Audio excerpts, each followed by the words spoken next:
Please go ahead. Okay. So, hello everyone. First, I would like to thank the organizers of this workshop for giving us the opportunity to present our work. I would like also to thank the jury, reviewers, and session chairs for their time, attention, and valuable evaluation. My name is Sana Abril, and I am pleased to present on behalf of my co-authors our paper entitled Credibility Assessment for Arabic News on the Gaza War, a hybrid neural symbolic pipeline. In the following slides, I will present the context, the dataset, the proposed pipeline, the experimental results, and the proposed plugin. So our work addresses the problem of Arabic misinformation related to the Gaza war in this context or in such a high speed information environment. The distinction between verified information and fabricated misleading claims becomes increasingly difficult to maintain. This is especially true when the content uses emotionally charged language, sensational framing. So this problem is not limited to online users. It also affects researchers, journalists, archivists who rely on digital content to document related events and historical narratives. Arabic credibility assessment remains challenging for three main reasons. First, Arabic news presents a strong domain variation. The same language can appear differently depending on the source, the topic, the political context, and the communication platform. So this makes it difficult for a model to generalize. And second, evaluation resources are for Arabic news detection are still limited compared to other languages like English. And semantic understanding is important, but it may not be sufficient because misinformation is often expressed through stylistic signals such as exaggeration, sensational wording, and emotionally loaded framing. Based on these limitations, our work has three objectives. First is to improve the accuracy of the classifications. Second is to increase the explainability. And third, to move beyond offline and to demonstrate the usability of our model. So, for the data construction, the initial dataset contains 16,708 labeled instances. Task is formulated as a two-class classification problem, fake and real. We restricted the study to standard Arabic.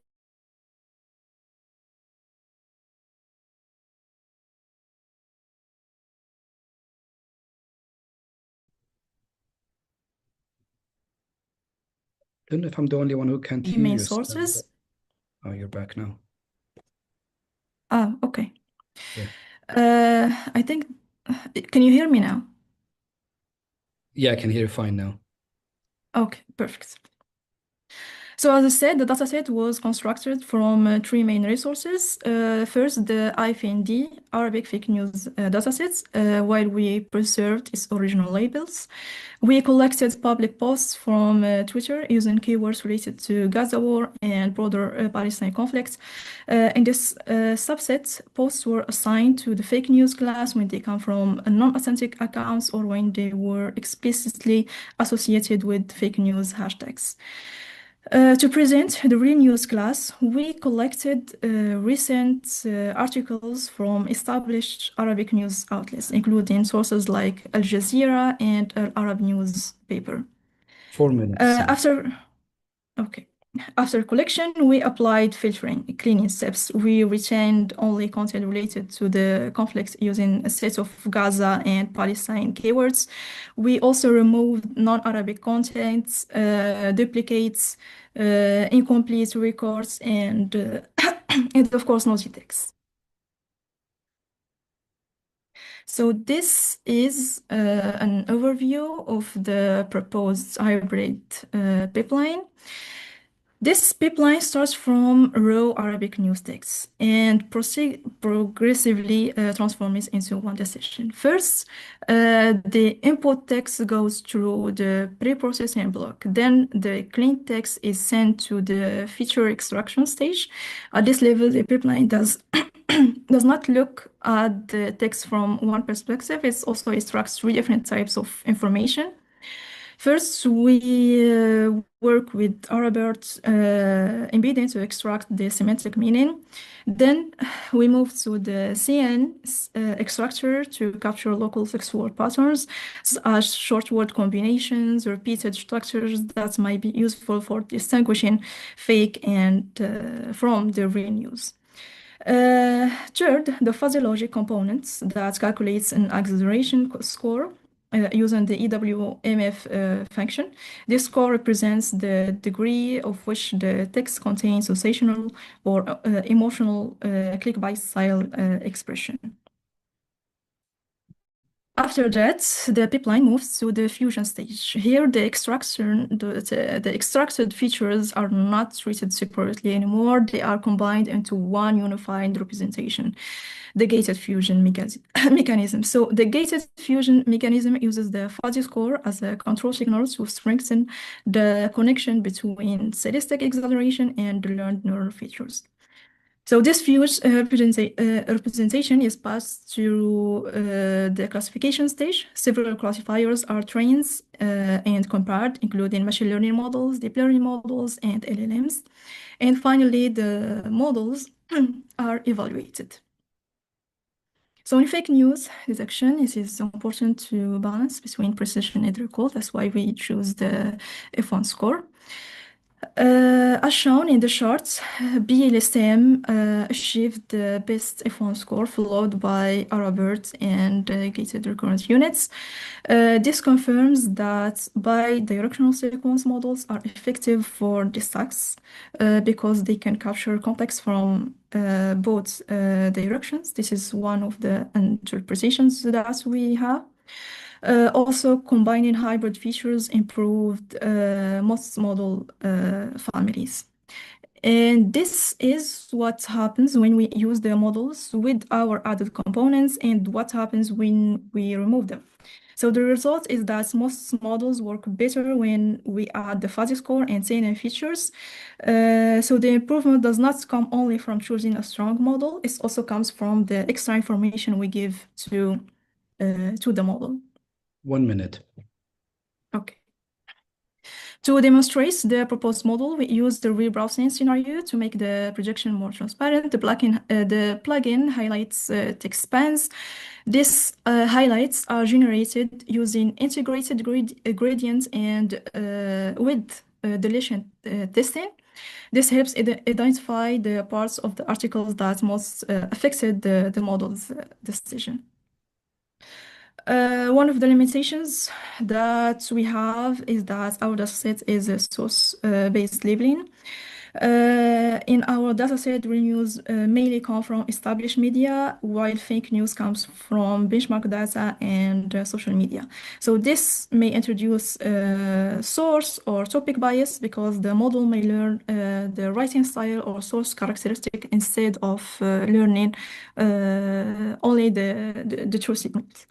Also, established sources are not always perfectly neutral, so they may still use selective framing. For this reason, future work should include more more balanced sources, stronger manual verification, and retrieval-based evidence to support the model's prediction.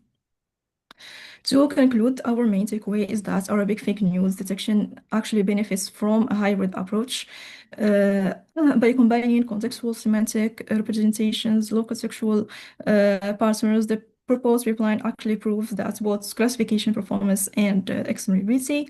Of course, this could be considered as an assistive tool. Future improvements should focus on evidence-based verification. Thank you, So Sana. that will be I'm gonna all, stop you here and to thank allow you. questions. All right, thank you very much.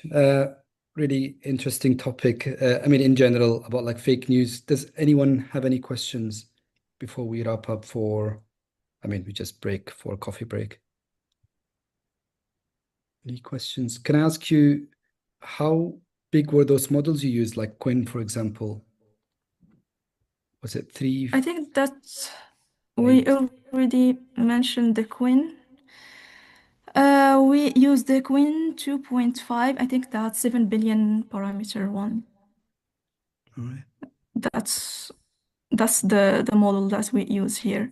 We stick to the models that we can run on environments like Kaggle or the environments that where we can actually run these models. We do not go for bigger parameter models Yeah. for Okay. this study. Was there any evidence that like news in Gaza links more to fake news or anything like that? Actually, how we test the models on the fake news that we collected from the IFND datasets and the data that we collect from the social media. We use cross-validation to test Mm. the pipeline.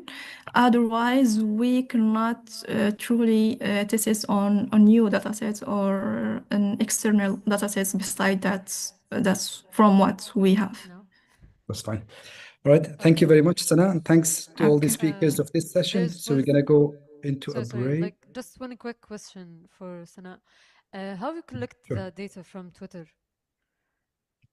We collect data from Twitter using the API developer. I think It's it's because available. I think it The stopped API. working recently. I'm not sure if it was. We collected the data in 2025 in October, I think. Okay, So interesting. I don't know if it starts after that, Okay, Mhm. okay, interesting. but Thank we you. use the API developer. Okay. Thank you. Thank you. You're Thanks, welcome. Queen. We're just going to say that we're going to go for half an hour break. Then after that, we have the shared task session. And please stay around for the panel, which starts